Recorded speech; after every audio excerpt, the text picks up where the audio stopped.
The American walks every day, normal, going to work. He's walking downtown in Manhattan, and all of a sudden,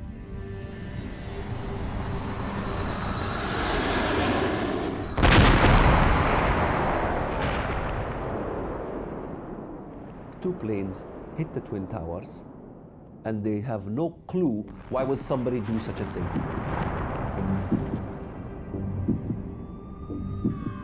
The deliberate and deadly attacks which were carried out yesterday against our country were more than acts of terror. They were acts of war.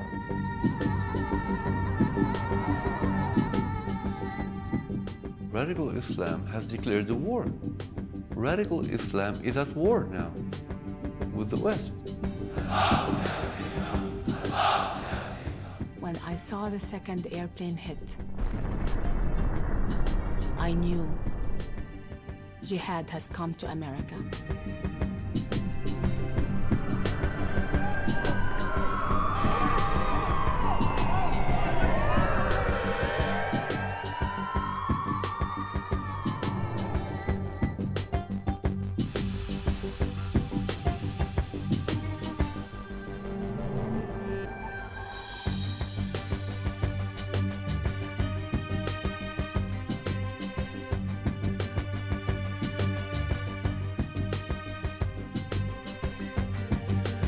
What happened in Bali and in Istanbul and now in Madrid are close to home for all of us. The tentacles of terrorism are reaching out to every corner of the world.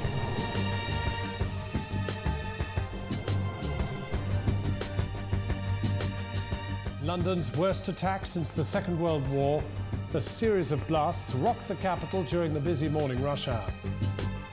A shocking toll of dead and injured, dozens are described as in a critical condition.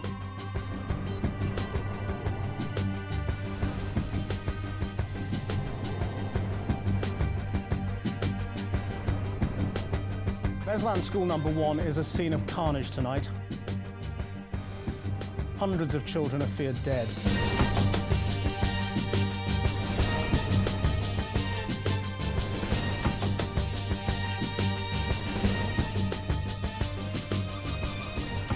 Они будут видеть наши зрители. Пусть Россия ждет наши зрители, пусть они ждут на их города, везде будут ждать наши зрители. Мы конкретно будем работать. Every single country in the world is dealing with this on one level or another. You see that the Thais are dealing with it. You see that the Filipinos are dealing with it. The Europeans are dealing with it in Madrid. The Russians are dealing with it in Chechnya. The British are dealing with it in London and in Manchester. And of course, you see in the Middle East, whether it's in Iraq, in Iran, in Syria, in Lebanon, in Egypt, and of course in Israel and Saudi Arabia. And you go to Africa and you see that jihadis are operating everywhere from Djibouti to South Africa. All of these areas that we refer to as separate wars, the Palestinian war in Israel, the Iraq war, they see all of these not as specific wars, but as fronts in a global jihad.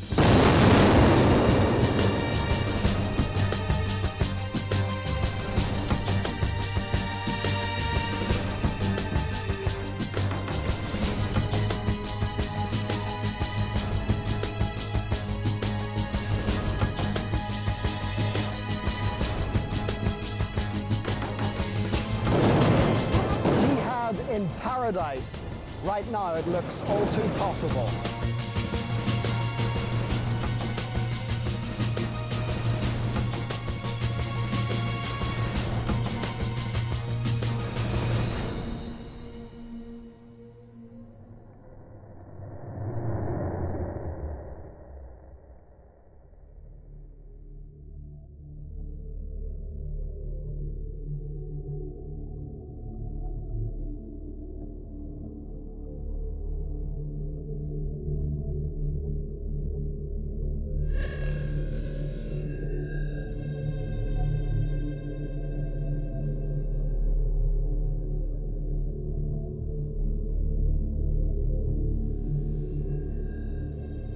نقسم بدماء وأشلاء أطفالنا وعذابات أسرانا وسنمضي نفجر أجسادنا.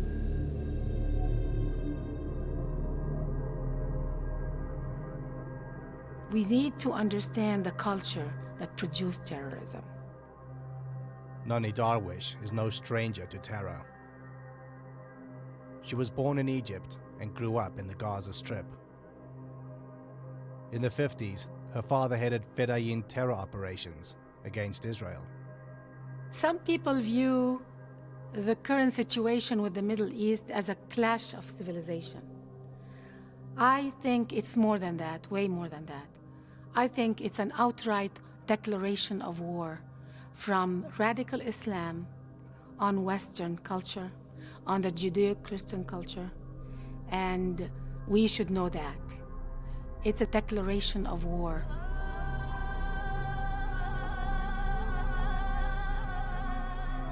These bombings are taking place not because someone likes to see bodies and count casualties. It's part of a campaign of jihad, holy war, to bring down the West, to undermine the very foundations of Christianity and Judaism. The Islamists hate everything other than what they are themselves. They killed, for example, over 100,000 Algerians who disagreed with their brand of Islam. These are fellow Muslims. There is a particular strand of Islam that has, in fact, challenged what I think is the absolutely central pillar of human civilization as such, namely the sacredness of life itself. إن أشرف الموت هو القتل وأشرف القتل وأعظم الشهادة هو أن يقتل الإنسان في سبيل الله. استطعنا بفضل الله عز وجل أن نربي جيلا عقائديا يعشق الموت كما يعشق أعداؤنا الحياة. I can tell you that as a Muslim, I feel very worried and I feel very concerned. I'm ashamed actually, because I feel that Islam has been hijacked by different fanatic groups. Most people don't realize that Muslims are also victims, because if they disagree, they get killed. Would some Muslim or some Arab who in his heart believes that the Arab terrorism is terrorism, can he say it in publicly? He will be lynched in a Muslim society if he says that Hamas is a terrorist. What is worrying is that there is a silent majority that is not speaking out in a very strong voice against these groups. And I hope it's only out of fear and not out of sympathy with people like Osama bin Laden or Abu Musab Zarqawi.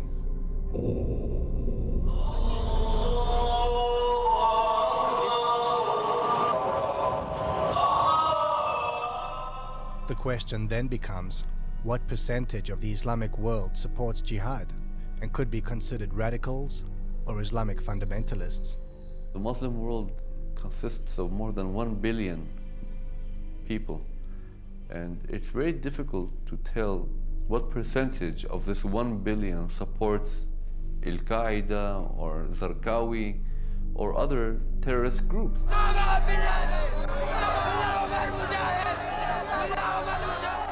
I would estimate that some 10 to 15%, and let me stress it's an estimate, of Muslims worldwide support militant Islam. That is not to say that only 10 to 15% are anti-American or anti-Zionist. No, that's much larger.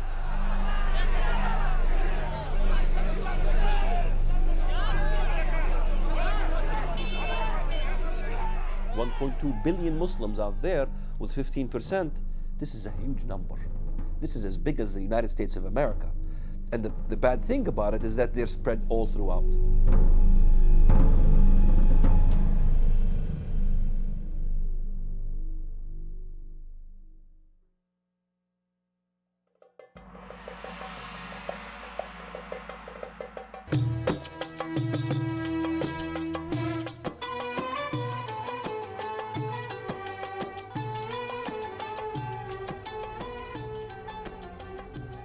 In the Middle East, Islam is our identity, it's our political life, it's our social life, it's our life. As a child, I attended Gaza elementary schools, and we were taught that jihad is a religious, holy war for the sake of Allah. That's what it is, to conquer the world for Allah. That is jihad. These are actual scenes broadcast on Arab television. لا بد من أن نقيم أنفسنا على دين الله عز وجل وعلى شرع الله سبحانه وتعالى. لا بد أن نربي أبناءنا تربية على حب الجهاد في سبيل الله، حب القتال في سبيل الله. Daily, my classmates would recite poetry, jihadist poetry. And when they recited it, they were crying. They were wishing shahada, to be shaheed, to die as a martyr, to die in jihad. إذا أردنا العزة فلا سبيل إلى العزة إلا بالجهاد. I would summarize the struggle today between radical Islam and the West with the phrase from a Jordanian schoolbook and also Palestinian schoolbook. And the teaching in Islamic education is this religion will destroy all other religions through the Islamic jihad fighters. It's Islam against the other religions. It shows how mainstream some of these concepts which are seen as radical Islam have become or are in the mainstream Arab world today. Radical Islamic proponents believe that the West has been engaged in a conspiracy to subjugate Islam. أما الولايات المتحدة الأمريكية بصراحة هي تريد طمس هويتنا الدينية. به جنگ مردم عراق اومدن علاوه بر اینکه به جنگ اسلام اصلا اومدن. امریکا هي العدو الاول للامه الاسلاميه لانها تخوض حربا ضد هذه الامه العربيه والاسلاميه.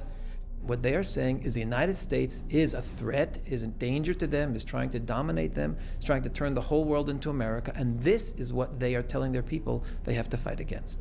کشورهای دیگر عربی غیر عربی همه هدف اینا قرار میگیره. اینا جهان خاری را دارن دنبال میکنن. And therefore, it is obligatory of Muslims to strike back. الولايات المتحدة عدوة العرب والمسلمين والإنسانية وعلى كل إنسان بما يقدر ويستطيع أن يقاوم هذا العدو.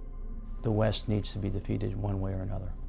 بنابراین وظیفه هر مسلمان و هر غیرتمند غیر مسلمانی است که در مقابل آمریکا و امریکیان و انگلیسی‌ها و اسرائیل‌ها بیسته و هر کجا اینا منافعی دارن منافعشون رو باید به خطر بندازن.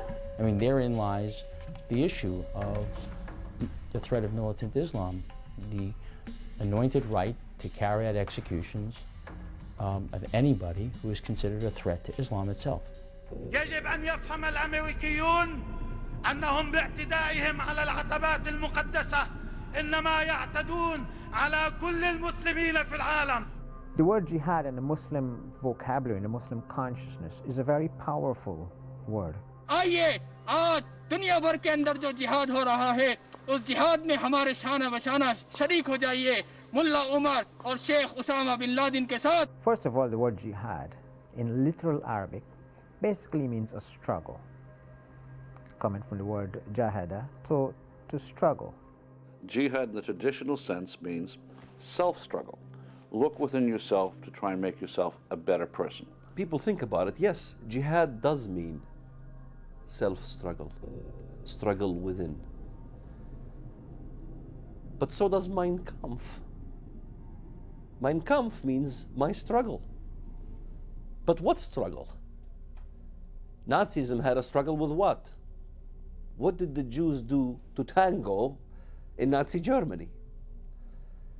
Jihad is being used in the Middle East as struggle with the Jewish people, struggle with the West. الأمريكان ورئيسهم والبريطانيين ومن والاهم والصهاينة ربيبة ومصنع الكيان. الله أكبر لو أذن الله لنا يا أمة محمد سيقول حتى الحجر يا مسلم هذا يهودي خلفي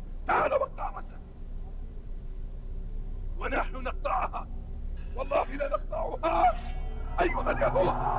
الله أكبر الله أكبر الله أكبر. الجهاد في سبيل الله الجهاد في سبيل الله الجهاد في سبيل الله النصرة لله. الله أكبر الله أكبر. يا أمة القرآن الله أكبر يا أمة القرآن.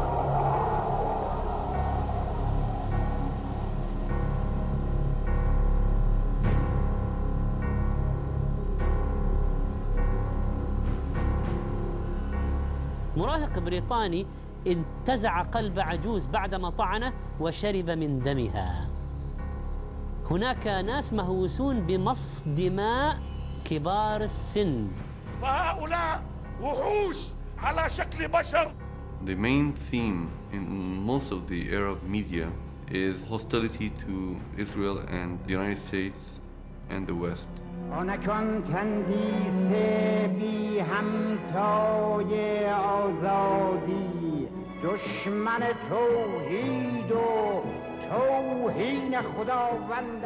In the Arab media, there is a process of demonizing Jews and the West. There is widespread use of this theme of portraying Israel and the United States as Satan, and this is an integral part of Arab Islamist propaganda.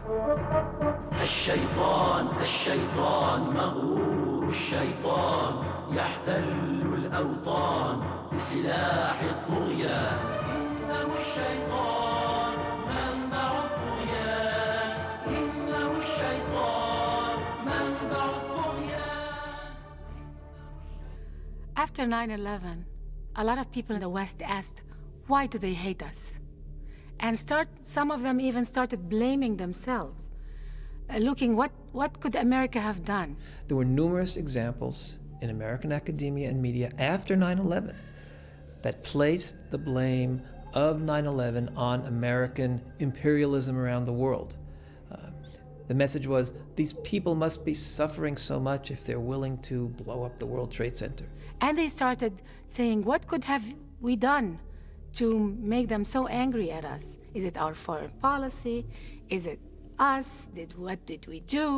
From the Western eyes, that seems very logical. Why would someone go blow up the World Center? Now, this message was given in academia, it was given in a significant part of the media, and it is unfortunate because, again, it is distracting the population from the real source of the problem, which is an ideology which wants to destroy the West. It's their duty to do jihad.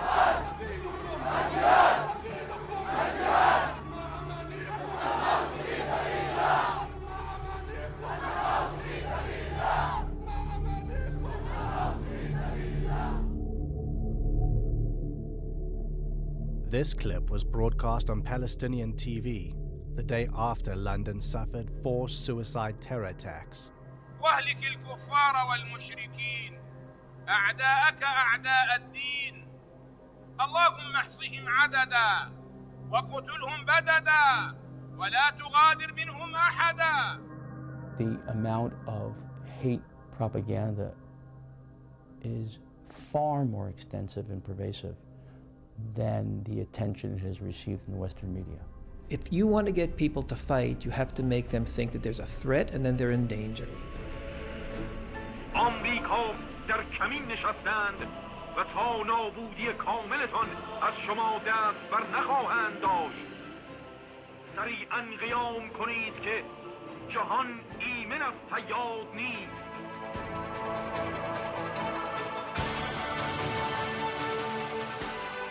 And this is an integral part of Islamist propaganda.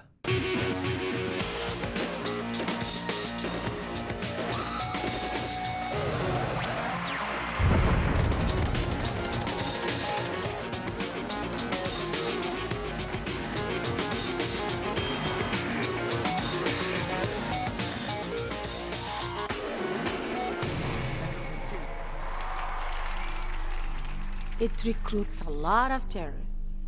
That's the purpose of the Islamists' propaganda, is to make the people angry, hateful against the West, to be willing to fight them. وشعارنا الذي رفعناه ولا نخشى أن نكرره في كل عام الموت لأمريكا.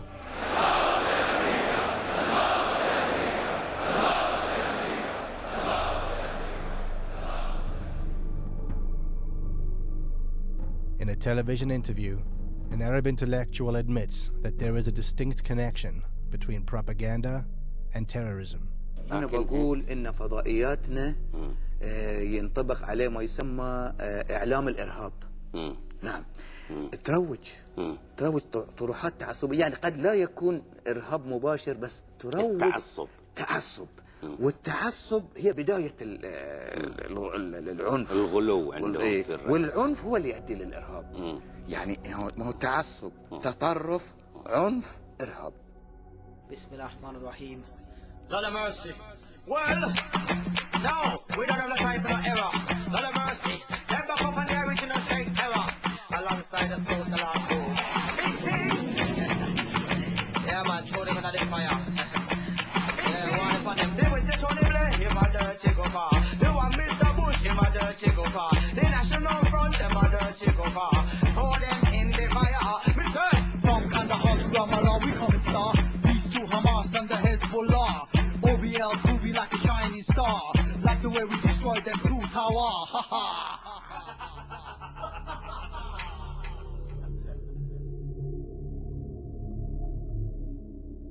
On 9/11, with the destruction of the World Trade Center, there was a general response in the Muslim world of delight.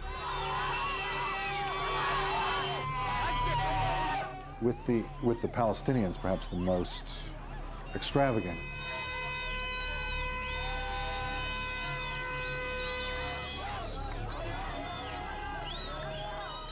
Two weeks before 9/11, the Mufti of Palestine, Ikrim al-Sabri, who's the senior religious figure in the Palestinian Authority, on the radio openly prayed for God to destroy Israel, Britain, and the United States.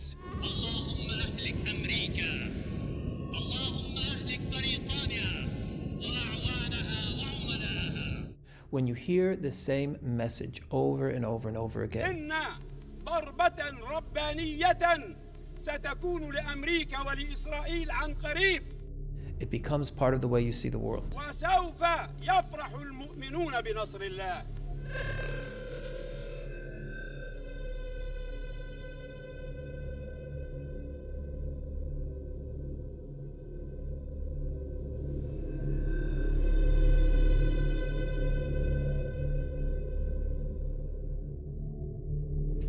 ونقول إن الذين يدنسون المصحف الكريم كتاب الله فجر غادرون.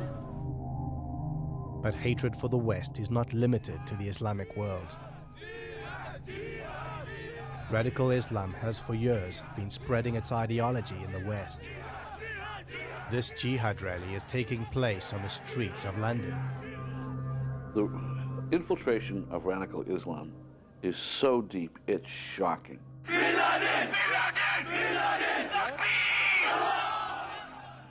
And everyone's in denial about it. The minute you say, oh, this is an extremist group, you know, all of a sudden it's, oh, you're not being politically correct. You have Al-Muhajirun, who's an open-fledged terrorist entity, speaking out on the streets, calling for Muslims to jihad against Britain. UK, you will pay! UK, you will pay! Bomb USA! Bomb USA! Bomb UK! Bomb UK! UK, you will pay! UK, you will pay! We've been infiltrated by people who want the Quran to replace our constitution. أنا رحت سنة 95 لقيت خطب بتقول إن هم منطلقين للبيت الأبيض خلاص من المساجد، من بعض المساجد. يعني إيه منطلقين للبيت الأبيض؟ يعني كان واحد بيقول في خطبته إن إحنا ذاهبون دلوقتي إلى البيت الأبيض علشان إن شاء الله ينتصر الإسلام ويتحول البيت الأبيض إلى البيت المسلم. يعني هيروحوا يحتلوا البيت الأبيض يعني ولا؟ لا، بسواد الإسلام وأفكاره سوف يتغير البيت الأبيض. Hamas has the largest infrastructure of all terrorist organizations on American soil today. They are not trying to be part of the American way of life. They are not trying to be part of our culture. They are here with an agenda to make Islam the law of the land. Just to show where our loyalty belongs to. You see this flag here? It's going to go on the floor. And to us, our loyalty does not belong to this flag. Our loyalty belongs to Allah subhanahu wa ta'ala. Takbir! Allahu Akbar! Allahu Akbar! Of course, not all Muslims are like that, but we've been infiltrated with this kind of agenda. And America has to wake up, because we are strangling ourselves with our political correctness. There is tremendous deception in terms of saying one thing publicly and another thing privately. Yasser Arafat obviously was the master of this dual agenda in terms of openly supporting pluralism or nonviolence or condemning terrorism. I condemn completely these terrorist activities. And then secretly or behind closed doors supporting it. Sometimes you would find a Muslim who appears to be moderate. We were the first, as you may remember, post-September the 11th, who said that the actions of flying planes full of innocent civilians into buildings is not legitimate. But in his deeds, he's not as moderate as he is. We are here to talk about the Magnificent 19. Those who 2 years ago today split the world into two camps, into the camp of Islam and the camp of non-Islam or kufr. Those who revived the obligation of jihad worldwide. The Magnificent 19, they were praising the hijackers, celebrating the attacks on New York. The deception is so high and so successful that I'm afraid we're losing the battle. In order to expose British terror groups like Al-Muhajirun and supporters of Sharia, Glenn Genvey collaborated with Jonathan Galt and acquired recordings of the group's meetings held in London mosques. The tapes reveal open incitement to violence and terror, in particular from Abu Hamza al-Masri, who calls upon followers to kill the kuffar, or non-Muslims. What makes Allah happy? Allah is happy when a kafir is getting killed. Abu Hamza, in one of the clips, is talking about the word kufar, that if you are not a Muslim and you live in a Muslim land, you are like a cow. That's his word. You see the Islamic rule, if a kafir goes into a Muslim country and he's walking by, he's like a cow going, anybody could take him. That is the Islamic rule, and this is the opinion of the fuqaha. It's not my opinion. If you read the books of jihad, you'll see. You can take him to market, you can sell him. Kafir is walking by, he went inside, you catch him, what are you doing here? Then he's a boot, you can sell him the market. You can kill him. If Muslims cannot take them and sell them in the market, then you just kill them. It's okay. Hamza's a speaker, he brainwashes people. He gets funding, he sends them to commit murder abroad. Al-Mujahirun is a UK-based Islamic pressure group with offices in Pakistan. 25-year-old Abdul Salam grew up in London's Brick Lane. Now he's a recruiter for the Taliban. What's your involvement in recruiting and training young British Muslims? For the Muslims from Britain, there's hundreds of them that come over from Britain to Pakistan or Afghanistan. And what we do is we supply them with weapons, clothing, we feed them, we shelter them. Yeah, I'm British born, British bred. Are you willing to kill British soldiers? I'm willing to kill British soldiers simply because of the fact that they're engaging in a war that is against my brethren. The links from the UK go abroad and back. This is what makes it a global problem. If you take the London bombings, the bombers were from Britain. They're from the city of Leeds, a 2-hour drive north of London. British Muslims, but British. I and thousands like me have forsaken everything for what we believe. We are at war and I'm a soldier. Now you too will taste the reality of this situation. We are living with them. They are here. They're not outside our borders, they are here. So when you ask, is radical Islam a threat to Europe? Of course it is, because you find this large and growing minority population that is growing more and more radical and rejects more and more blatantly, overtly, and stridently the societies in which they operate. They are using our laws against us. They are using our democracy against us. And they know it. They know exactly what they're doing. when you think just from a military perspective, forgetting everything else, the September 11th hijackers trained for their mission to attack the United States inside the United States of America. That is something unbelievable. Here, these 19 Arab Islamic fundamentalists come to the United States, dress like Americans, get American driver's license, register in American flight schools, and in American flight schools, they learn how to destroy the World Trade Center with American jetliners. That is an unbelievable thing. That means that you don't need necessarily to have geographical territory at your disposal, because you can use the geography, use the territory of your enemies in order to destroy your enemies. That is the most postmodern type of warfare we've ever seen. I think the world, despite the number of attacks on various countries, is still in denial. They don't want to believe that someone has declared war on them.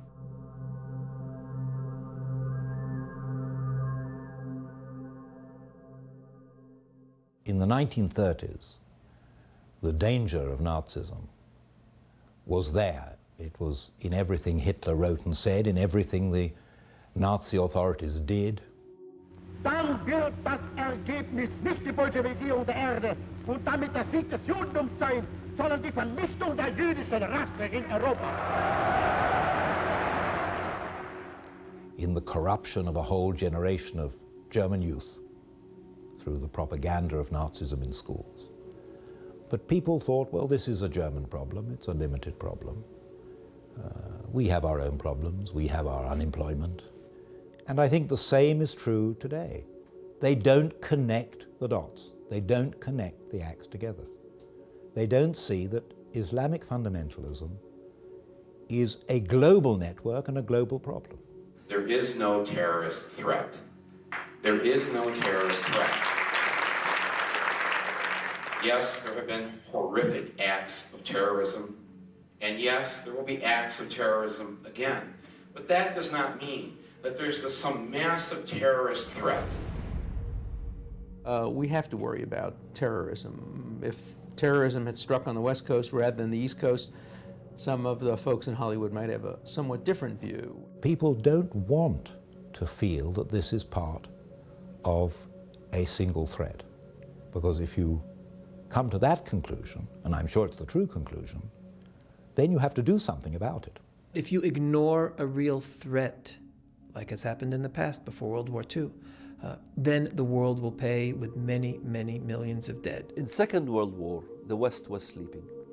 The Munich Accords came regarding to what should we do about this Adolf Hitler who wants to take over Czechoslovakia. So what did the parliament do in Great Britain? They got together and they said, well, we need to give Hitler land for peace. In return for Hitler's guarantee of world peace, Chamberlain and Daladier prevailed upon Czechoslovakia to give up the Sudetenland without a fight. In Britain, a happy Chamberlain came back declaring he had achieved peace, peace in our time. One of the most tragic and ironic scenes in all history. This morning, I had another talk with the German Chancellor, Herr Hitler.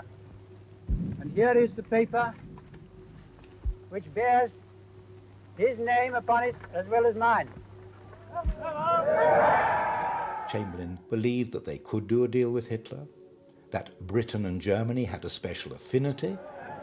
We regard the agreement signed last night and the Anglo-German naval agreement as symbolic of the desire of our two peoples never to go to war with one another again. Winston Churchill had warned his country and his government that they were pursuing a disastrous course with regard to appeasing Germany. Peace, it wasn't peace. By taking the Sudetenland, they had made Czechoslovakia defenseless, a ripe plum ready to fall into Hitler's lap.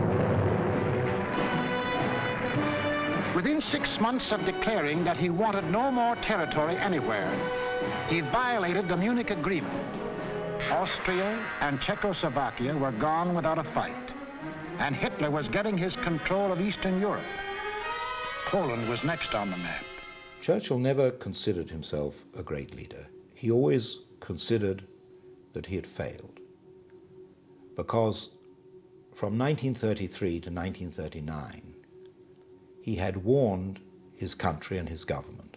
So when war came, and when in May 1940 he was asked to be Prime Minister, he felt he was only there because he had failed. That if he had been listened to, if the country had understood the German danger, if the country had allied with other states threatened by Germany, then this situation would never have come to pass. That Hitler could have been deterred. Perhaps it could have been stopped. Perhaps millions of lives could have been saved. Today, the press, by minimizing the potential threats, by ignoring the potential threats, are doing a tremendous disservice to the West by not alarming the people to what they should be alarmed about. When you ignore what people are saying, when they're actively, on a daily basis, calling for your own annihilation, calling for the annihilation of your country, you're ignoring them at your own risk. The same thing is happening now again. History is repeating itself. I was a very intense believer in the Nazi ideology.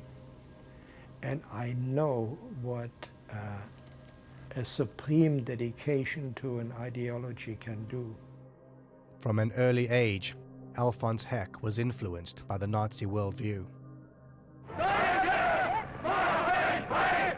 He joined the Hitler Youth at the age of 10, and by the end of World War II, he was a high-ranking officer of the Hitler Youth. It is absolutely correct to say, if you can't learn from the events of Nazi Germany,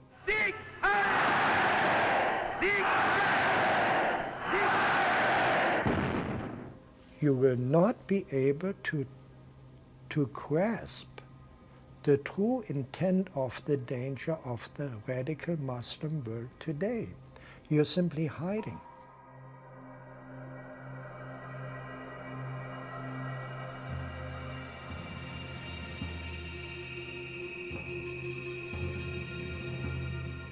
History has an unfortunate habit of always repeating itself.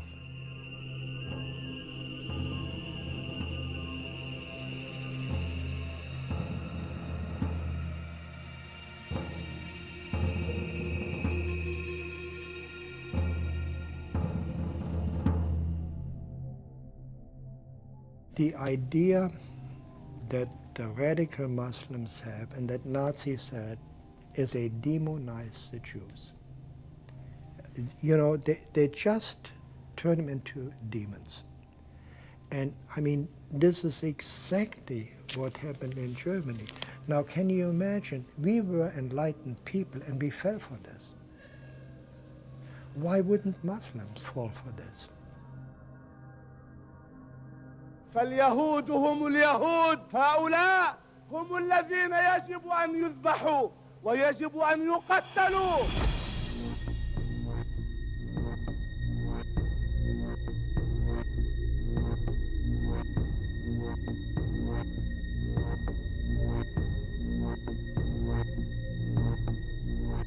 They are killing the infidels just like the preacher in the mosque told them to do.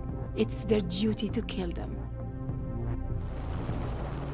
تا اسرائیل از صحنه روزگار حذف نشود، این فریادها به قوت خود باقی.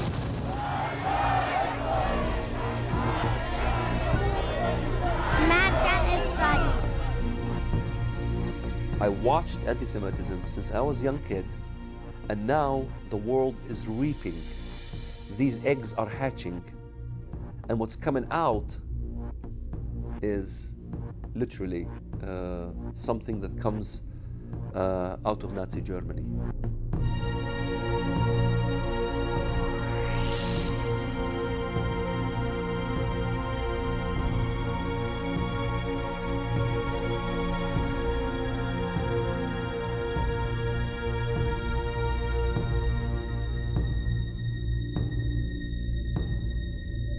The same as in Nazi Germany. The Boy Scouts in Nazi Germany, we had the youth.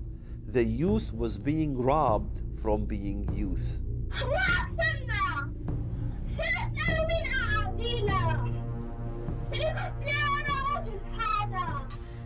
I think the worst form of child abuse is teaching a child to hate. What we have on Palestinian TV and on Saudi TV over and over again are little kids being taught songs, I want to be a suicide bomber.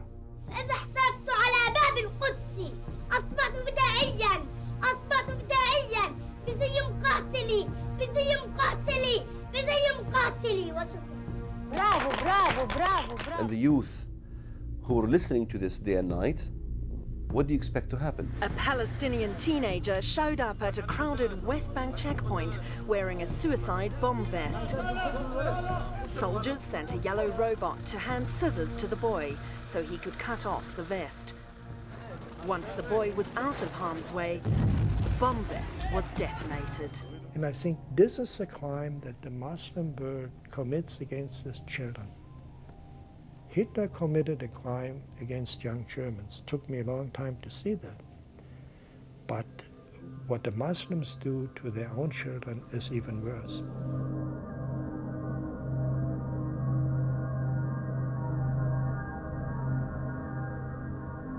They tell Arab children that Jews bake cookies with their blood. منيح.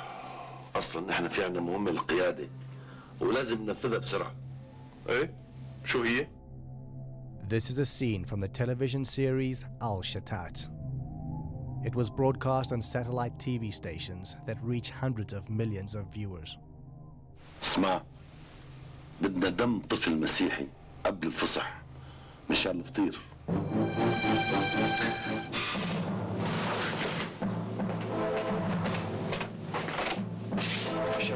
شالوم هذا شافكم؟ لا. متأكد؟ طبعا. معناتها خلينا نبدأ فورا. مدام ادوا على البيت. تكرم حبيبي. بعد شوي بنروح. Throughout the Middle Ages, there was this libel that the Jews needed blood of a Christian child to make matzah.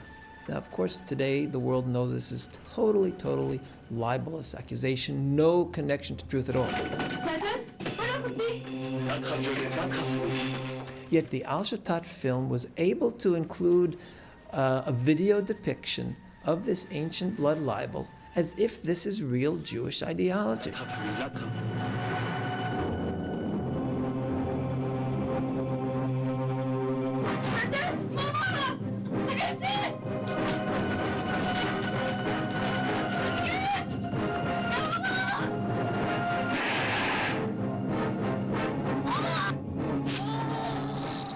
There is no shame in Arab media. In the degree they are ready to cover hate speech and lies, outright lies against the Western Israel.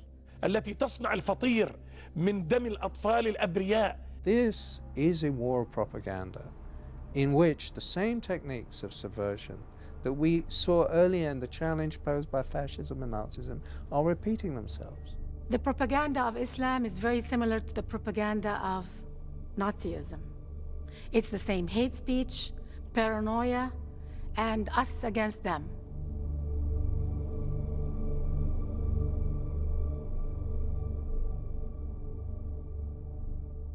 Here is a critical point that is generally overlooked. The anti-Semitism of the Nazis had a great appeal already in the mid-1930s to many Arab nationalists and Islamic fundamentalists. From the mid-30s, from 1936 on, Hitler and his propaganda sections made a great effort to win over the Arab peoples of the Middle East. We see that the undisputed leader of the Palestinian Arab national movement of the 1920s, 1930s and 40s, Haj Amin al-Husseini, the Mufti of Jerusalem, was a fervent admirer of Adolf Hitler. The Mufti was one of the founders of the radical Islamic movement, and Hitler saw at once that this man not only could serve his purpose, but wanted to serve his purpose. There is a very important meeting between Hitler and the Mufti of Jerusalem on the 28th of November 1941, of which we have a full protocol. And what Hitler explains is that this is first and foremost a war of extermination against Jewry. And he tells him to lock this secret in his heart. He is revealing it to the Mufti. It's extraordinary he should choose the leader of the Palestinian Arab National Movement for this revelation, which is in an official German document. It seemed strange to us that a Mufti who was not a pure Aryan was being received by Hitler. But they said, no, we have the same goal, which is the extermination of the Jews. The Mufti was sent to the Balkans, where he raised a Bosnian Muslim SS division. He had several SS divisions, the Handschar division, for example, where they had nominally Croatian officers, but the rank and file of the unit were entirely Muslim, Arab Muslims, and they were bringing them in from all over the world. I was utterly astonished that the Grand Mufti of Jerusalem had raised a Panzer division of Bosnian Muslims to fight along the Waffen-SS.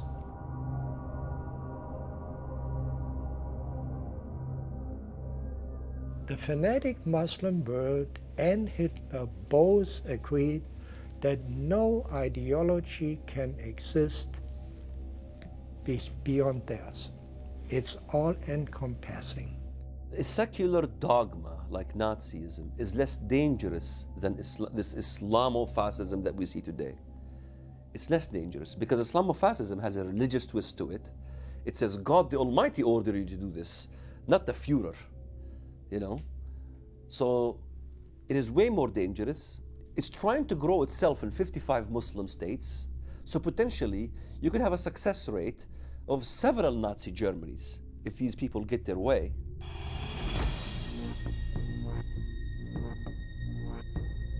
They've been very clear about it. They're the same as Hitler's goals, you know. Kill all the Jews, crush the democracies, destroy Western civilization. They wish to strike down the West. They want to defeat the West. They want to defeat Christianity. They want to defeat Judaism. Islam is superior than the Jews, than the Christians, than the Buddhists, than the Hindus. The only deen Allah accepts is Al-Islam. And whoever seek any other deen apart from Islam will never be accepted.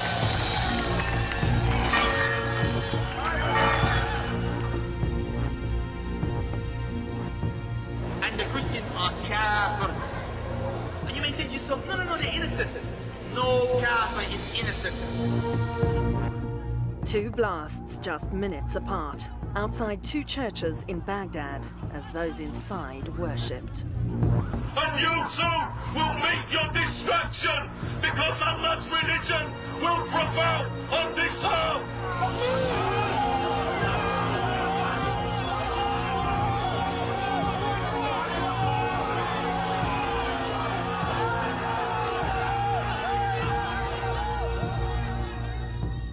They want to spread Islam in their own way. أن الله عز وجل أوجب علينا أن ننشر هذا الدين في الأرض كلها.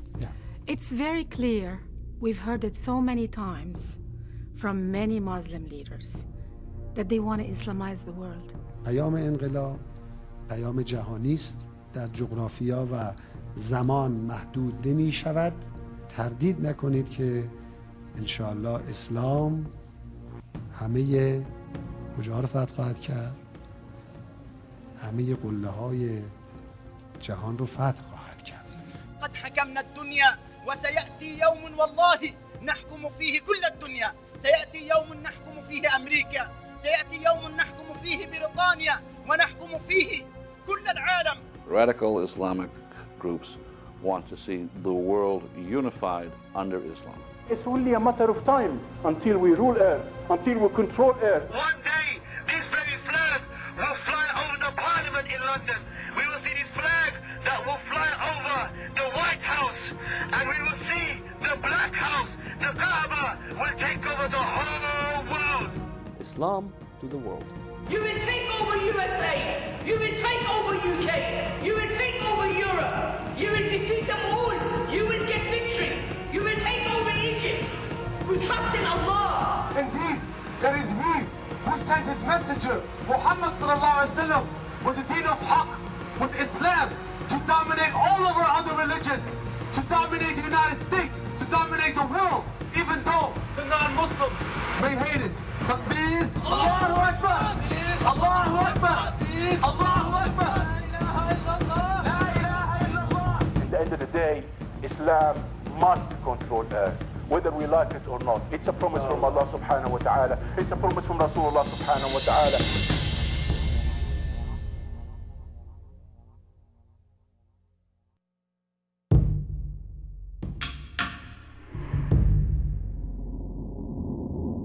What started as a European war has developed, as the Nazis always intended it should develop, into a war for world domination.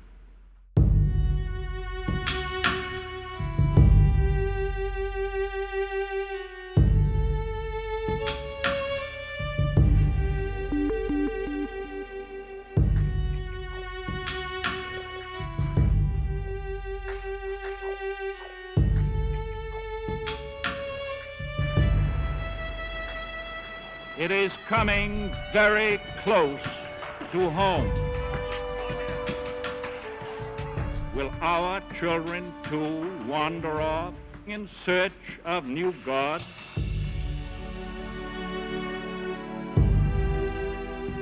We do not accept, we will not permit this Nazi shape of things to come.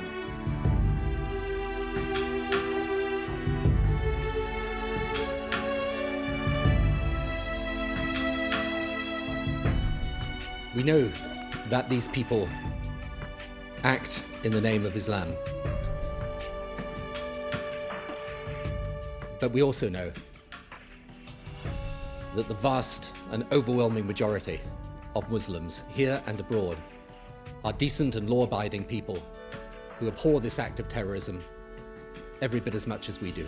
So if they truly want to bring out the compassion and peace element in Islam, they really have to behave like it. They have to teach it in their schools. احنا ما نجحنا في أن نحبب أولادنا إلى الحياة. علمناهم كما قيل كيف يموتون في سبيل الله. ولكننا لم نعلمهم كيف يحيون في سبيل الله. It is the duty of all moderate Muslims to stand up and speak against the hate, to speak against the jihad. إن هؤلاء أيها الإخوة الكرام هم من أعداء الإسلام. إن هؤلاء الذين يشوهون صورة الإسلام من أعداء الإسلام. If they don't agree with it, then let us hear your voices. We want to hear the voices. And the Western world need to stand up and support the voices of the moderate, the very few who are speaking out.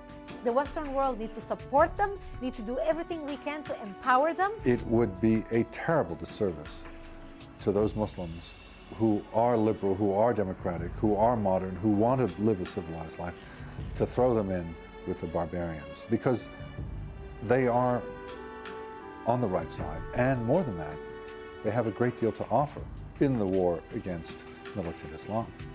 It is through hope and education that we will be able to win this war and accomplish peace. It's important that those engaged in terrorism realize that our determination to defend our values and our way of life is greater than their determination to cause death and destruction to innocent people in a desire to impose extremism on the world. Ultimately, the price we're talking about is the price of freedom. In every generation, I think, we're called upon at some point to stand up for that ideal.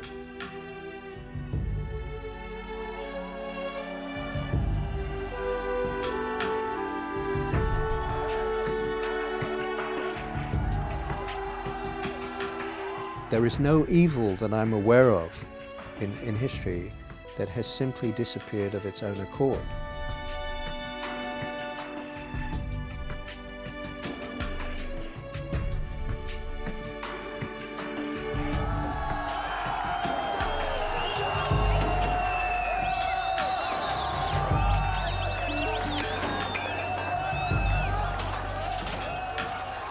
If you recognize the danger and you don't do anything about it, you are risking your demise. We cannot claim ignorance anymore. Where evil triumphs, it is because there were not enough good people to stand up to defeat it.